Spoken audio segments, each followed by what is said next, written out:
Hello, everyone. Welcome to the webinar by iSchoolConnect. We have with us over here Colleen Thapalia, and I'll just go forward, share my screen. 1 second.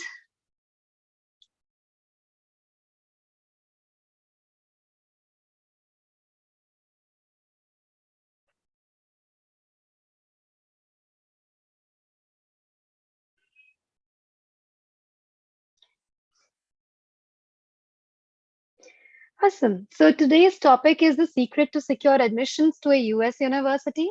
And we have with us over here Colleen from Clarkson University, right? And we'll, of course, I'll just go forward, start with a brief introduction about what is the study abroad journey and how iSchool Connect is presenting you with. And then, of course, I'll hand over the stage to Colleen and she can take over. Yes, so our speaker for today is Colleen. She's the Senior Director and Graduate Recruitment Enrollment Marketing Manager at Clarkson University. We welcome you, Colleen. We are glad to host you today. We are happy you took out the time and came and you're coming and talking to our audience today. Thank you so much. I'm happy to be here, and I'm also happy that our session will finish before the US starts its first knockout stage match in the World Cup. Definitely, yes. So yeah, let's talk. So what are the different things we are, going to talk about today? Of course, the statistics of Indians who study abroad. Next will be the study abroad roadmap. So these are the two things that I would be taking up, and following which it would be Colleen who will be taking up, what are the secrets, to secure admission in a US university and ways to get there. Then she'll be talking about Clarkson University and admission hacks at Clarkson as well. And following all these pointers, we'll go forward, talk about, you can go forward, ask us different questions, and Colleen will be there to answer all your questions. Yeah, so starting with the first thing, like how many Indian students, go out to study abroad? So yes, so USA, we can see almost 2,06,708 students go to study abroad every year. Then Australia, we can see comes next, followed by Canada, UK, Germany, New Zealand, Singapore, UAE, Ireland, and Spain. Of course, USA, we can see the highest, which is why we have taken up this very important topic. Like, what are the, hacks? What are the tricks? What are the secrets that, you need to understand and know when you are planning to study abroad in USA? Yes. So I'd like to go forward with the first poll. Which country would you like to study in, so that, we get an very basic understanding of, which country you would like to study. And I'll just go forward, stop sharing my screen. Give me one moment. Yeah. So Supriya, are you there? Can we have the poll on the screen if possible? So if not, let's just, yes, Supriya. I mean, it'll be better if they can put in their responses in the chat section. Perfect. That would also be great. I mean, we can have just, very clear understanding. Yes. So guys, you can just put in your, messages on the chat section itself or the Q&A section. Where do you want to study abroad? Is it USA, UK, Australia, whatever, wherever you want to go and study abroad, you can just put it in the chat box here.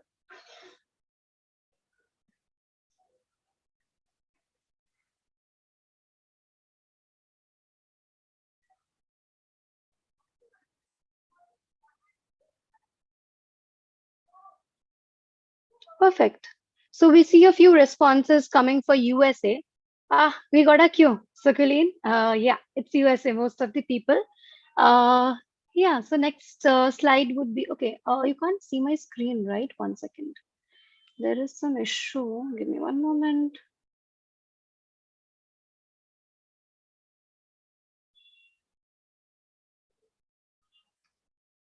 Perfect.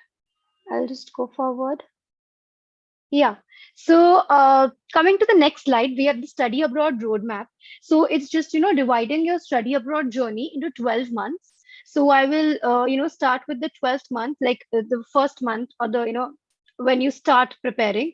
So you always go forward and try to look for schools and universities where you want to go and study abroad.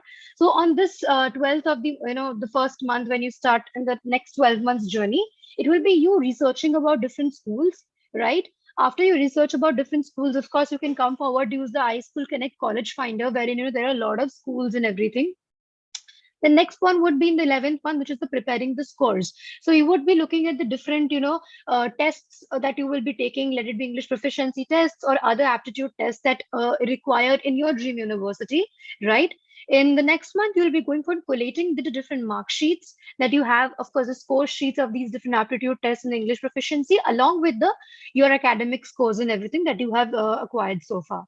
The next one would be kickstarting the university applications. This is the time when you start, looking at how applying to different universities. The next one, of course, would be applying for different scholarships. Then you can go forward, draft your resume, essays, and LORs. So here we can help you how iSchoolConnect has a wonderful tool, that is the SOP Analyzer tool. So you must be knowing Grammarly, right? So it's not just grammar that our SOP Analyzer tool finds out. You can copy paste your essay into our SOP Analyzer tool, and there you can just see what are the different contents that you are missing in your current SOP and what else you can add. For example, what are your ambitions in the next 5 years is some question that most of the colleges wanted to write on their SOP, and you have missed it out. Then our SOP Analyzer tool will be suggesting you that you have missed that out, right? Next, of course, you have to pay the application fees. And the next would be the monitoring the applications, like which are accepted, which are not, and then monitoring them basically. Then you can apply for the student loan.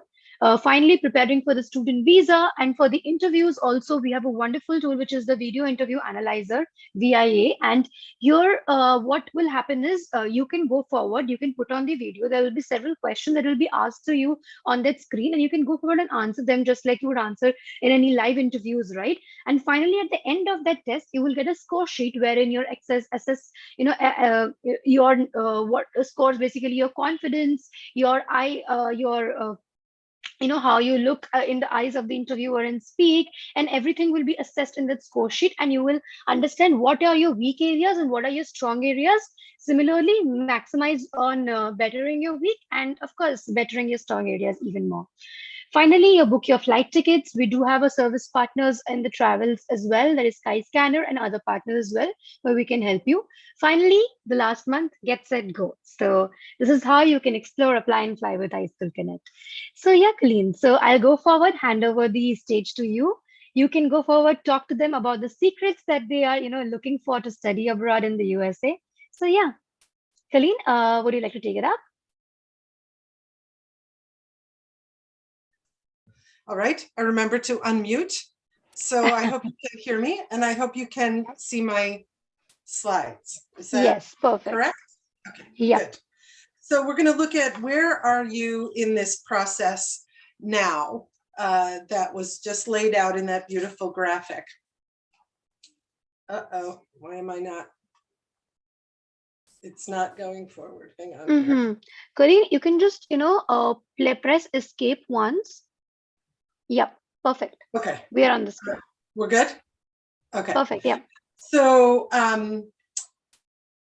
these are some of the aspects that universities are looking for when completing the application review of a student who has applied for admission. And this would be true at either the undergraduate level for people seeking a bachelor's degree, or at the postgraduate level for those who are looking for either a master's degree or a PhD. We're looking for well-rounded people. So we called that on the slide diverse profile. A strong resume is always really important. I would say that even if a resume is not required as part of the application you are completing, if it's an option to add it, you should add it, because a resume is a place where you can add information that doesn't easily fit in other places on the application. So a resume is kind of a great marketing tool when you're marketing yourself. Oops, this is a little sensitive, so sorry I slipped up there. The essay or the statement of purpose should also be honest. It should not be generic or borrowed from another source. It needs to be from your heart, from your own experience. And then finally, the interview that we'll talk about a little more. So when we talk about a diverse profile, we're including not just the academics, but also any skills that you have. Often people are applying for, let's say, engineering, but they have design skills or they're interested in music. We should know all of those things so that we have a well-rounded picture of you. It's good to know the experiences that you have had prior to your application. You should probably consult someone if you're not sure whether something belongs on the application, but often people are more likely to leave things out. And there are things that we might want to know that might give us a different perspective on your application. Make sure that your LinkedIn and your social media are in good shape for people who don't already know you to take a peek, because sometimes admission committees or admission counselors will look at those, and you want to make sure that you're presenting your authentic self, but the best version of yourself. So you don't want to have a lot of snarky or inappropriate comments in your social media feeds. Especially at the undergraduate level, it's really important for us to know your extracurricular activities, meaning clubs, sports, things like that, not so much at the postgraduate level. And then finally, any activism that you've been involved in, like volunteer work or campaigning for laws to be changed or participating in Model UN, things like that. Okay. Let's see if I can get this. I mentioned earlier that the resume was a key document for an application, and it would include all of the things that you see here on your screen and that we just discussed. So your personal details. In the United States, there are certain personal details that we cannot take into account, and because it would be considered discrimination. So you might want to leave certain types of things out. You don't need to tell us your religion, your marital status, anything about your ethnic group or anything like that, because those are considered factors that can be used to discriminate against people, and so we don't ask about them. We would need to know your full educational background. Sometimes students who are applying for undergraduate want to kind of start over after starting in their home countries. You need to give all of the information, even if you are, let's say, started an undergraduate program in medicine and now you want to study engineering. We still need to know what you've done in the past, even if it's something you're not going in that direction anymore. Undergraduate students often forget to put in work experience. Postgraduate students are usually pretty savvy that they need to give us their work experience, but certainly provide any work experience, even if it's not directly related to the course of study that you want to start. Work experience lets us know that you have the kinds of personal discipline necessary to maintain a job. So you know how to show up on time. You know how to maintain a good attitude. If you've done customer service, if you've worked at a store, you know how to deal with difficult people. So employment tells us many things other than just where you worked and when you started and finished. We talked a little earlier about the co-curricular or extracurricular activities. Recognition would be any awards or certificates that you have. So if you participated in something like the Conrad Innovation Challenge and you were a finalist, you would want to put that on your resume. Skills, extracurriculars and hobbies, like we talked about, more on the undergraduate side than the postgraduate side, but a short line on a resume can't hurt, and tells us that you're a well-rounded person, that you have a full life. Skills could include things that you've done other than formal academic training. So if you had a job where you learned particular skills, if you have particular computer or skills or platforms that you've worked on that are relevant for your studies, certainly include those. A cover letter is only needed really if you're applying for a given position. You don't always have to have a cover letter with a resume. The one that you're going to put in your application, I would say you probably don't need a cover letter. You can look at your statement of purpose as the cover letter. And I think this is a theme that I'll mention over and over again. The main thing is to be honest. And in that, I mean that in the sense of being authentic. Not that I ever think that you would be less than truthful, but when we say honest, we mean authentic. And you're really yourself. We don't need a generic student. We need an individual student. So the most important thing in any essay is a good start. So when you begin writing your essay, don't worry about getting the beginning right. Just start writing. And once you have the body of the piece, go back and reread the beginning, because often the first paragraph that someone writes is just the warm-up. And you can actually, after you finish writing, get rid of that paragraph because you fall into your theme as you go along, and that first paragraph was just to get you started. But make it personal and make it about you. Any application essay should talk about your future plans, especially how attending the university you're applying to will help you achieve those future plans. What is it that you want to do in the long term? You can talk about previous experiences and how those have contributed to your decision to choose a particular course of study. So if you are choosing a program in the social sciences, you might want to talk about some activism that you were involved in or volunteer work that has helped shape your thinking and inspired you to move forward. For someone studying engineering or health sciences, obviously there are things that you've done in the past that help you know that you would be a good engineer or a good medical professional. Academic interests are important, especially in terms of your course of study. And this is especially true for the postgraduate students. Undergraduate students often change their major in the United States. So you might start as an engineering major and end up as a business major, or start as a business major and end up a health science major. You could change. But at the postgraduate level, people almost never change. So you need to mention your academic interests. The co-curricular thing we've talked about before, and then the university. It really helps if you make it clear that this essay is written for our university.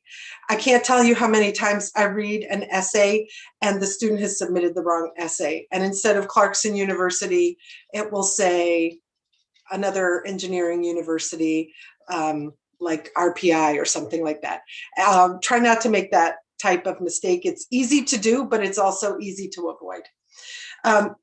For the essay, I just wanted to say that postgraduate students should particularly focus on points 2, 3, 4, and 6, because at the postgraduate level, it's all about your discipline and less about the fit between you and the university as a whole, but more about you and how you fit within your particular discipline. So if you're someone thinking about coming for a master's degree, as I said, 2, 3, 4, and 6 are the ones to pay the most attention to.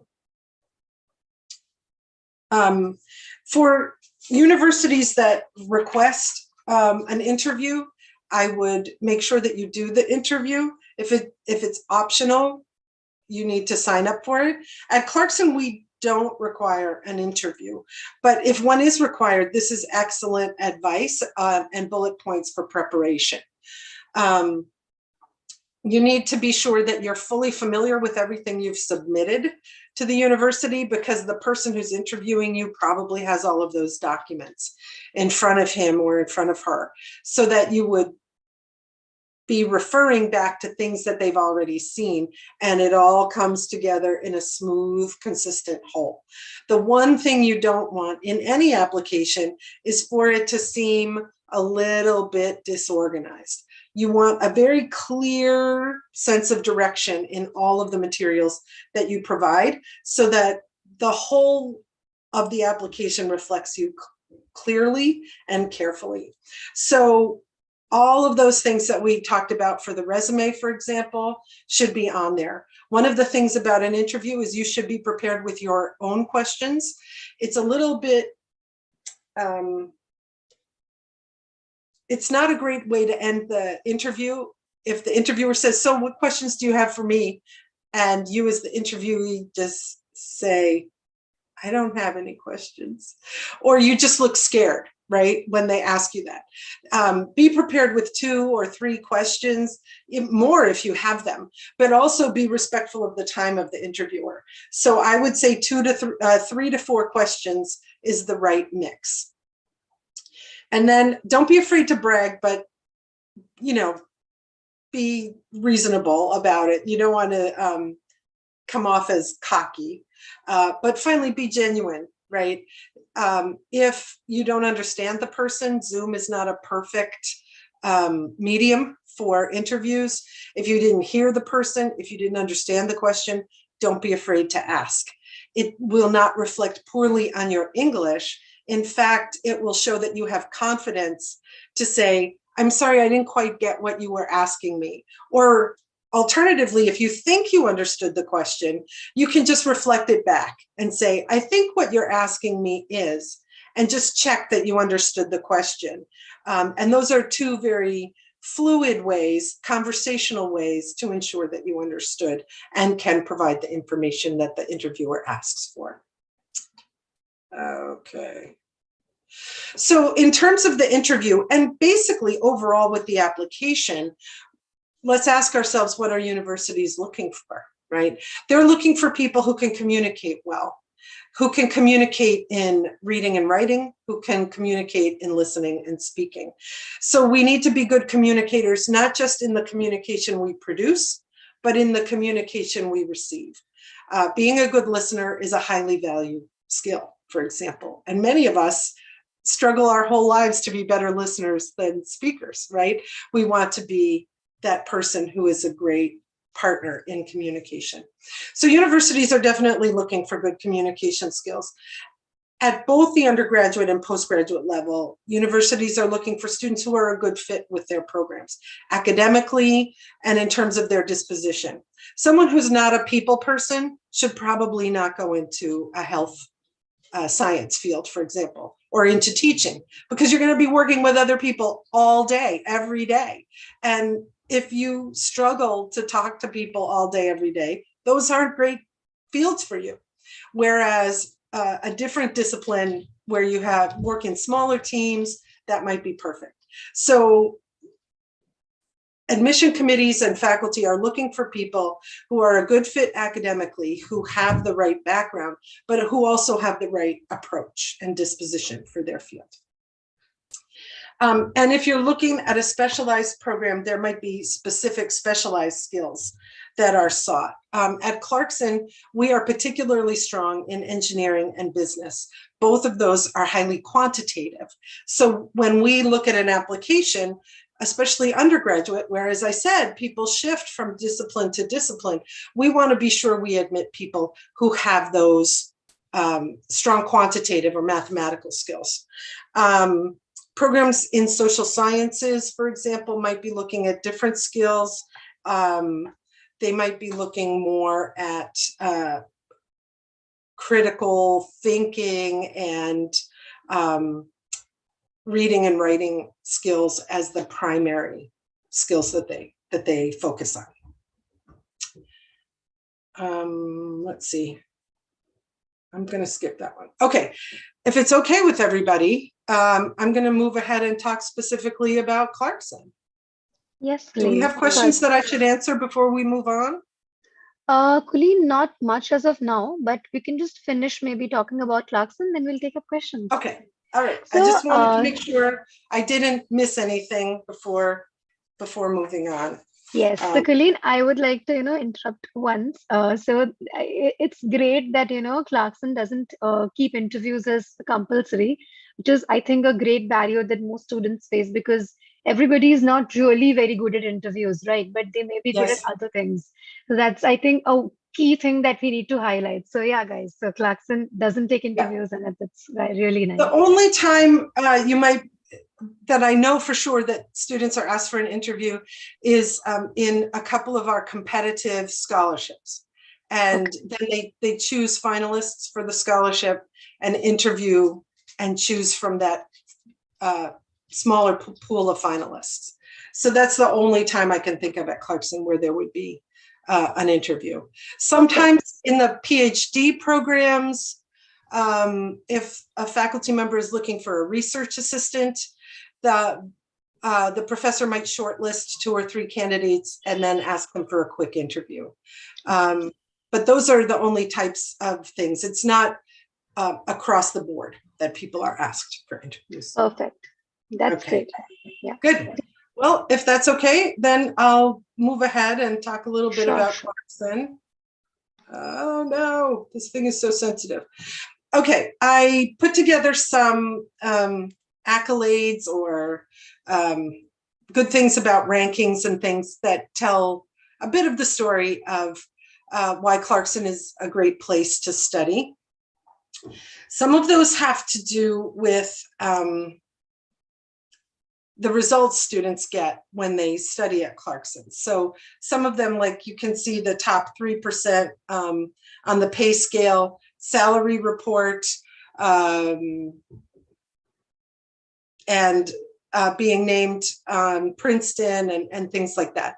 But the way that we get there is by providing an excellent educational experience. So students have a great experience in the classroom. They do good internships and co-ops, and that's why they're so well prepared that they earn excellent salaries upon graduation. It's not just Clarkson and then directly to excellent salary. You come to Clarkson, you do the coursework, you work in groups, you learn how to operate effectively as part of a team while you're learning your discipline.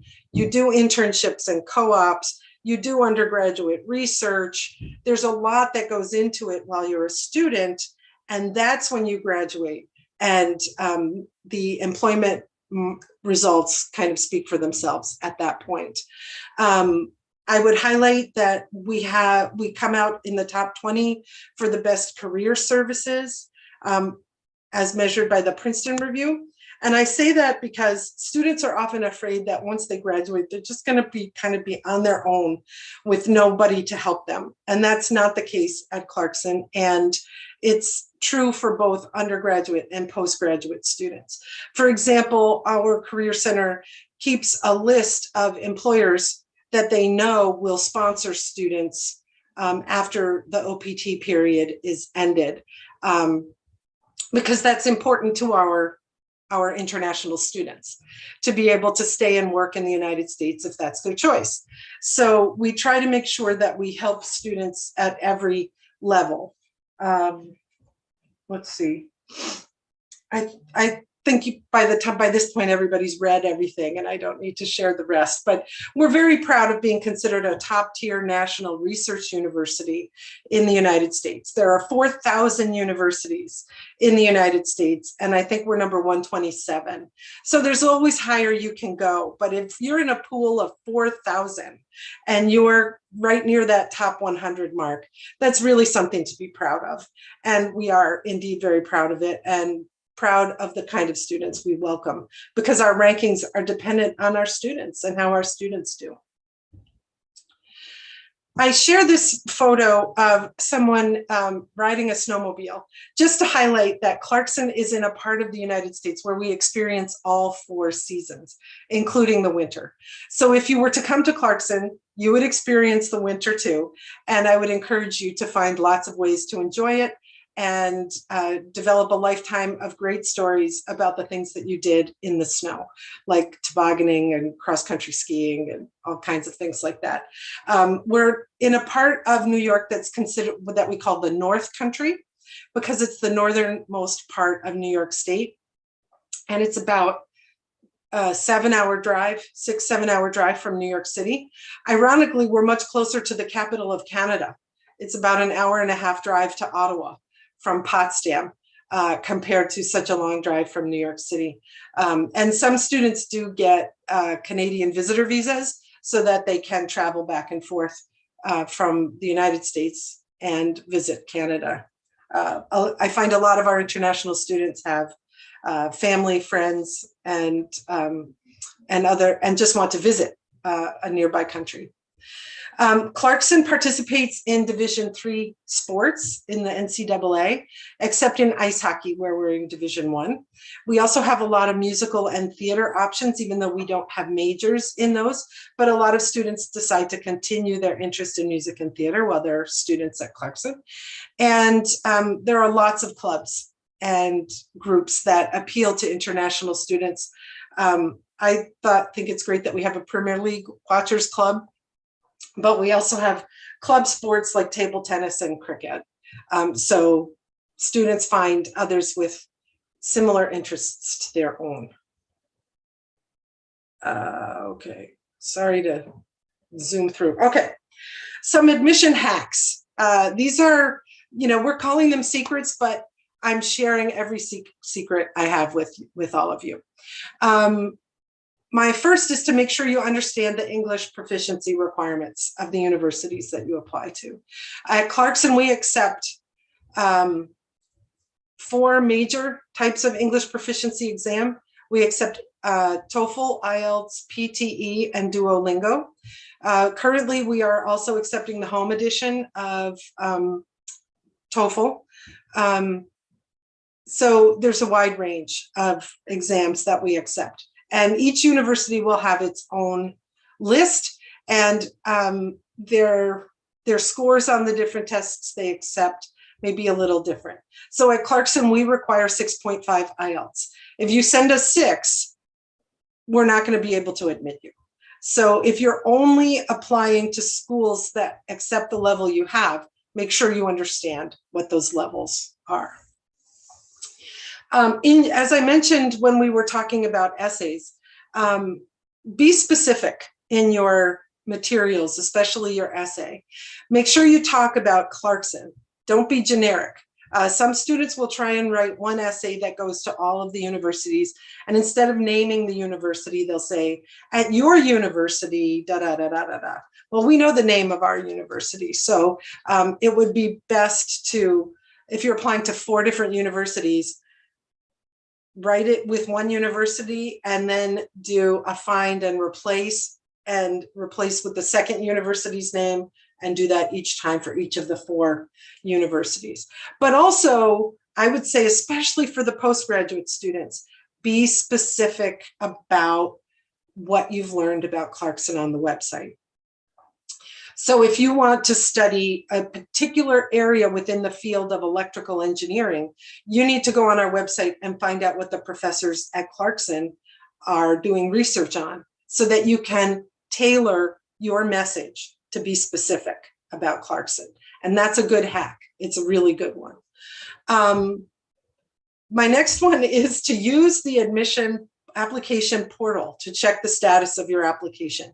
We get tons of email from students who say, is my application complete? And we have this whole portal with a checklist that tells the students whether it's complete or not. So if you're not sure because you think you sent everything and the portal shows it's not complete, that's a great time to contact us. But if you're just asking us to repeat what's already on the portal, that can be a little demanding of our time, when we would really be rather answering specific questions, like in my last bullet, where I say, please do contact us with questions about the application requirements or to ask advice. But just, is my application complete? It doesn't make a great impression, because it doesn't show you as someone who takes care of your own business and who is independent and can understand how things work. So maybe I should have switched those with the do thing first, right? Do contact with questions about the requirements and to ask advice. Don't ask us stuff you can find out for yourself, because it doesn't make the great impression that you want to make in order to be offered admission and a good scholarship. All right. At Clarkson, I'll talk a little bit about undergraduate scholarships. These generally range up to $35,000 a year. Our tuition is about $54,000 a year. And sometimes we can get a little higher than that. We do try to get the tuition down to about $15,000 to $20,000 a year for students. We do not provide any assistance for the room and board. It's important to note. The scholarships are renewable for all 4 years. You just have to maintain good academic standing. We look carefully at your high school transcripts when we're making these scholarship decisions. And if you provide SAT scores, we will look at those as well. But we read the whole thing. We read the letters of recommendation. We read the resume. We look at the whole picture. But I will say that a large part of the merit scholarship is based on your academic performance up until now. If one of the things that we look at with the GPA is not just the final number, but how you did over time. So if you started out struggling a little bit and you got better, your grades got better over the years of high school or undergraduate, depending on what you're applying for, that will make a difference to us. And also, we understand certain things, say, about the Indian system. Right, we would know to look at your 10th grade exams. And I know also that in 11th grade, teachers tend to be very tough graders because they're trying to motivate you to do well in your 12th grade exams. So they're pushing you really, really hard. And so I take those 11th grade transcripts, a little bit loosely because I understand how hard your teachers, your parents, the whole system is pushing you to do well when you finally take those 12th grade exams. And then finally, we have 2 competitive exams, which I mentioned earlier. One is our own Clarkson award called the Ignite Presidential Fellowship, and that's a full tuition scholarship. It is not full ride, it's only the tuition. What happens is people apply for it. We choose 25 people to be interviewed. So remember those good interview pointers from earlier. And then 10 are selected for the full scholarship, and that is renewable for all 4 years. I think every year that we've done it, we've had at least one of the 10 recipients be an international student. So you might want to take the time to either write the essay or make the video. You have a choice to do a video or an essay. I will say that people who do videos tend to do a little better in making it into that final 25. We also participate in a national campaign called You Are Welcome Here, and we offer a higher scholarship than we do in our regular merit awards for the You Are Welcome Here. The last couple of years, it's been $45,000 a year, again, renewable. And we offer 2 of those. Those are only for international students. One thing to keep in mind is if you've been offered a merit scholarship as part of the regular admission process, and then you're offered one of these competitive scholarships, the competitive scholarship replaces the merit scholarship. They don't add together because we never provide funding for room and board or other expenses. But those are 2 generous awards, and if you have the time, I would encourage you to put in an application, because certainly if you don't apply, you won't be considered. But if you apply, at least you're in the pool of people who can be considered, and there's a chance that you might be selected. Let's see. And I did want to say, because that information about scholarships was really just for undergraduates, but for postgraduate students, I wanted to let you know that we have revised our tuition rates so that they're right around $1,000 a credit. So if you're in a 36 credit program, you can easily do the math. And we offer some scholarships, but they're not like, they're going to be in the 10 to 15% reduction range, because we're already setting our tuition rates at a very competitive level compared to other universities of similar ranking and stature as Clarkson. So with that, I will now see if we have any questions pending.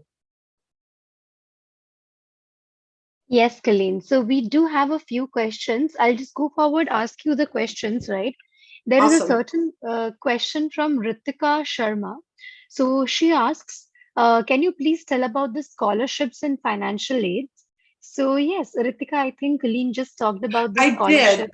I will say that at Clarkson, the only type of financial aid we offer international students is scholarships. We do not guarantee any. You can get a job on campus, right? With an F1 student visa, students are eligible to work on campus. I can't guarantee that you'll find a position, and we don't make those part of the financial aid. But most students who are persistent are able to find a campus job.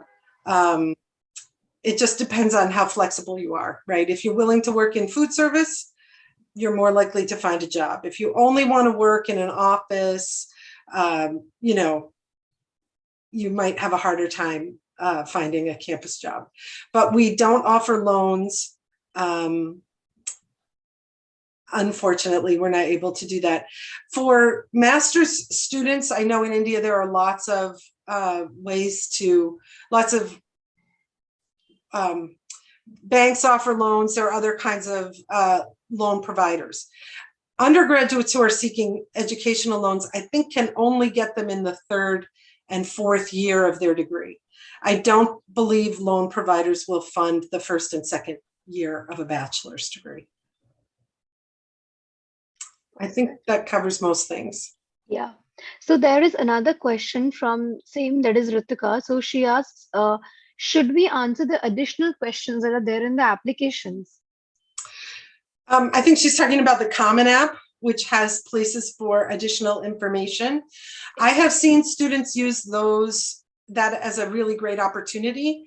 Sometimes they talk about what happened during COVID, because many students suffered academically during COVID. Either their schools were not set up with great learning opportunities or technology, or it was just really hard for them to do well studying alone there at home. So I've seen students use it to use the additional question area to talk about COVID, or any other kind of unique family situation that they want to share that doesn't fit somewhere else. Yeah, those are the main ways that I see students use those. But if you answer one of the essay prompts and you have something else you want to say that didn't fit, I would say go ahead and use that additional question space for that. Perfect. So there's another one question, that are any kind of sports achievements considered in the application process and scholarships? Not really. We look at as I said, the whole picture, and it is helpful to know more about a student, to know that the student's a well-rounded person. But because a degree is an academic pursuit, we're really mainly looking at the academic aspects of it. If the question is really about continuing to participate in sports at the university level, I would say that the main thing is to reach out to the coach. At Clarkson and pretty much all US university websites, there's a section about the athletics that are offered, and it will include contact information for the coaches of the different teams, men's and women's teams. And so you should reach out to the coach to see if your performance level is appealing to the coach to participate at the college level. Yes, there's another one question. Clarkson talks about a 97% placement rate, but can you tell us more about what kind of jobs are offered and how the career growth after graduating from Clarkson looks like? Right. Well,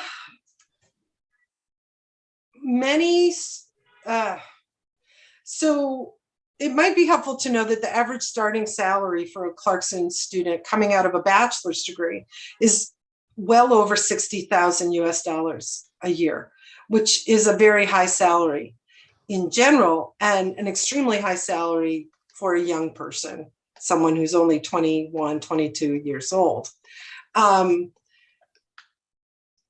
Because students are coming out and going of Clarkson and going into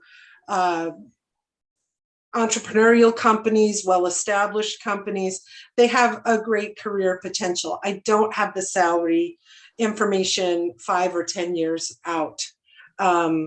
But oftentimes when we do our career fair in the fall, which is the big one, we also do one in the spring, the people who come to the career fair are Clarkson graduates themselves. And they're representing the companies where they now work at Clarkson because they know the value of the Clarkson education. And so the graduates from years ago come back because their employers have seen that the Clarkson graduates that come to their companies do very well and they want more of them. Does that help Okay. answer that question? Yeah, I guess, Colleen, it does because for any institution or for any university, even I feel that the alumni network is like the strength and the pillar. So even if you Yes. go and study there, so you graduate from there, you get the best job using your alumni network, and then again you come back and give the jobs to your alma mater. I think that's Yes. something that is, that's the strength of every organization, I feel. Yeah. Perfect. I actually was talking with a man in Canada, and he's a graduate of Clarkson, whose son is considering coming to Clarkson. And when I was talking to him about his son's plans, he said, my company has offices in both the US and Canada. Can we come to the career fair and recruit students? So, it comes up very naturally. And he's already signed up to come to the fair in the spring term. That's true. That's true. So there's another question. What is the top course at Clarkson? Is it more inclined towards STEM courses or management courses? Well, that's an excellent question because we have ABET accreditation in engineering, which is a very strong kind of accreditation for engineering programs, and we're AACSB accredited in business and management courses. So we have the highest kind of accreditation in both areas. And that makes it a little hard for me to say we're better in one than in the other. And I think that my professor colleagues would be very angry with me if I said, oh no, engineering is much better at Clarkson than business, because I don't necessarily think that that's true. We do have one program called Engineering and Management, which combines one of the engineering fields like mechanical or electrical with management coursework. And many students who are interested in both and not sure which way they want to go do engineering and management. Perfect. So there's another question. How many years of masters does Clarkson offer? How many? Years of masters does The Clarkson master's offer? degrees are usually just 2 years, and sometimes they're less. So the master's in applied data science, which is one of our most commonly selected programs among Indian students, can be done in one academic year. But if you're coming to the US, it's a whole new educational system, a whole new climate, like you could see with the snow. We recommend students do it in 3 semesters so that you don't have to pack too much in at the beginning when you're adjusting to living in a new place. But in a year and a half, you can be done and then out earning a generous salary, and it's a STEM focused degree, so you have the 3 years of OPT. That's one reason that's one of our most frequently requested programs. With the other master's degrees, some of it depends on whether you're doing a thesis or whether you're doing a project-based.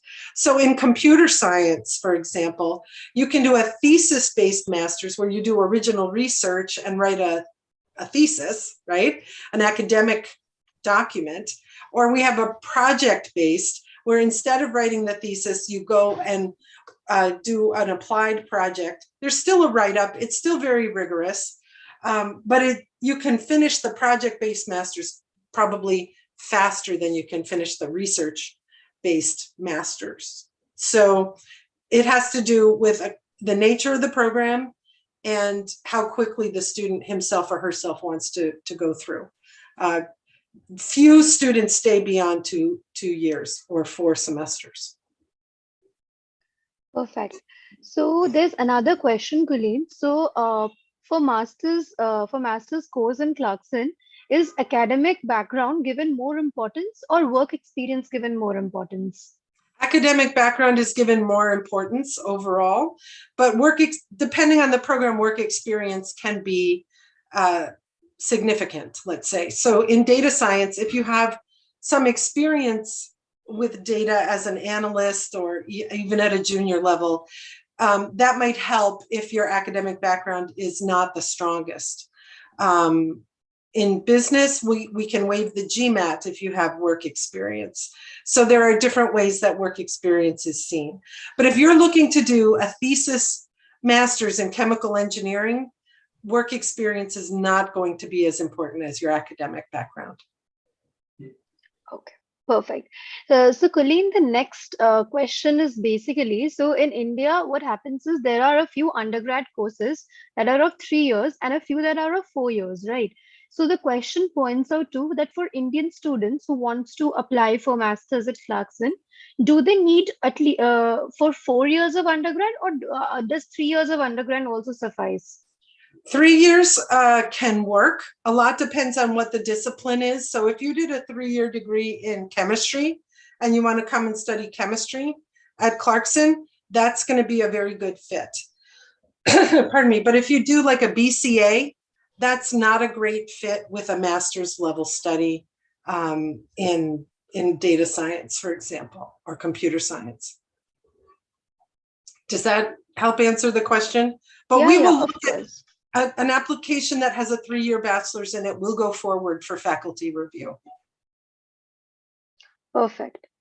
Yeah, because that makes sense, right? So if you're already done 3 years in chemistry, then masters would be perfect. But if you want to change a different discipline, then it would require some kind of certification expertise. Yeah. Yeah. Perfect. Yeah. So another question, for Indian students who come for masters, are we allowed to work part-time off campus, or is it only allowed to work as an intern on the campus? Only on campus for the first year. And then after the first year, meaning 2 full semesters, after the first year, you can do an internship off campus with faculty approval.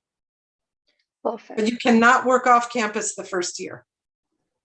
Of course.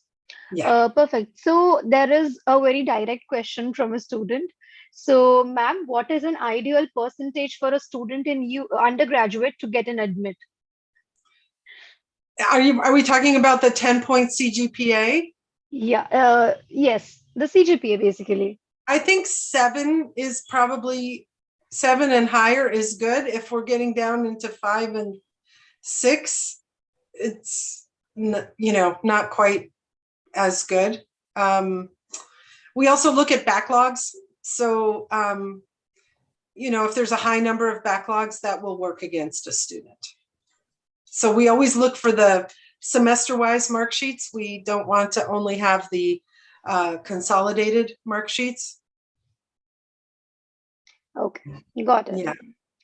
Got it. Of course. I mean, the better the percentage, the better chances you get an admit. Well, and it might help. Our average GRE scores in the programs that require GRE is 148 verbal and 159 quantitative.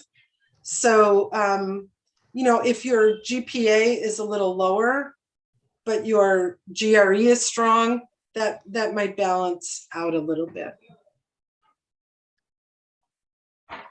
Perfect. So there is another question. So, ma'am, I'm a computer engineering student and I'm in my final year. Can I apply? Yes. I would say if you're an undergraduate applying for a master's, after you've completed 7 semesters of your 8 total for the bachelor's degree, go ahead and apply. And send us the transcripts for the 7 completed semesters. And then if you're admitted and you decide to enroll, we'll ask for the final transcript at the point that you arrive on campus. Perfect. So, Colleen, there's a person who wants to know about what are the different options and what are the different things we require to go for masters in management at Clarkson. Meaning MBA, right? Yes. Right. It's the basic application requirements, an application form, statement of purpose, 3 letters of recommendation, resume, transcripts, GMAT scores, and English proficiency test scores. Of course, yeah. Yeah. Uh, They may be waiving GMAT right now. And I should be sure to say that right now we are not charging any application fees. So we know that we're still all coming out of COVID and we all have a lot of stress. So the one thing we could do at Clarkson was to remove the barrier of the application fee. So we would not require that right now. But the application is going to be application form, transcripts, statement, resume, 3 letters of recommendation plus your test scores. Perfect. There's also another question where the student wants to know more about the course MS in Environmental Policy. Is there one, and what are the different things? Yes, we have that program, and I'm sorry, I don't. I'm not going to Google it and put it in the chat right now. But if you just Google Clarkson Environmental Policy, it'll take you right there. Perfect. Yeah. There's and that can be done. That can be done as a dual program with the MBA. Oh, that's wonderful. It can be done standalone or with the MBA. Nice. So there's another question. So this is quite a long question. So this person, she says, I have got 6.5 out of 10 in my undergrad, but she does have an amazing CV, work experience wise, plus she also has amazing communication skills and TOEFL IELTS score. So is this a good fit for Masters in Management? Yes. Yes. Perfect. Hopefully not too many backlogs, but that sounds overall like a good profile. Of course, in management and business, work experience is going to be seen differently than in something like chemical engineering. So I would encourage that questioner to go ahead and apply. Yes, definitely. I mean, you just got your cue that you have a good profile, so why wait? Yeah. Anyway, the next question is, this student would like to know more about the PhD program in management or business. What are the different programs? We don't have a PhD program in management or business, I'm sorry to say.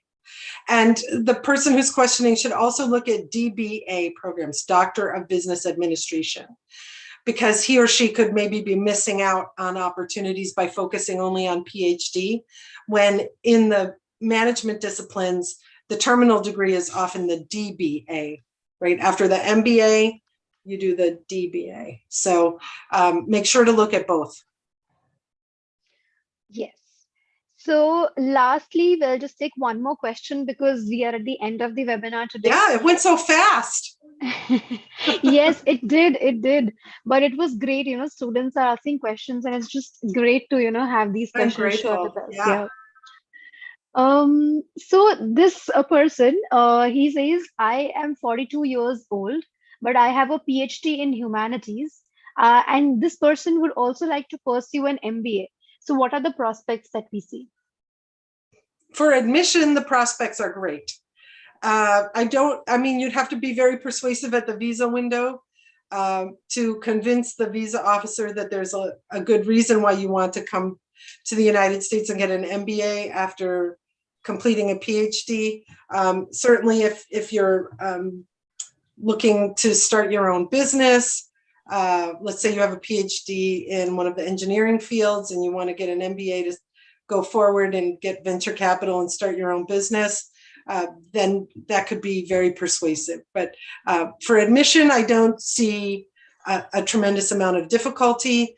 The bigger challenge that I would see is in getting the visa. If you wanted to do the MBA online, that's perfectly fine. But I suspect the prospective student wants to come and study in the United States. Yes. Yeah. Perfect. So, Colleen, it was great having you, talk to our students, answering their numerous questions, which ranged from everywhere, like from applications to management to the scores and everything. I mean, it was Everything all in between. Yeah, it was everything. I mean, the entire presentation and everything was there in the questions. So it was great. Yeah, thank you so much, Colleen. It was wonderful to have you with us. We hope to have more webinars and more such sessions with us in the future as well. So yeah, Great. I'll just come I'll be forward. happy to come back. I Yes. hope everybody decides to take a look at Clarkson and email me with any questions that you have. So I wish you a good evening, and please support the US in our World Cup ambition. Right? It starts in like half an hour. So, okay, I'll just say good evening. Yes. Take care, everybody. Good evening, Colleen. Thank you so much. Take care. Okay, bye.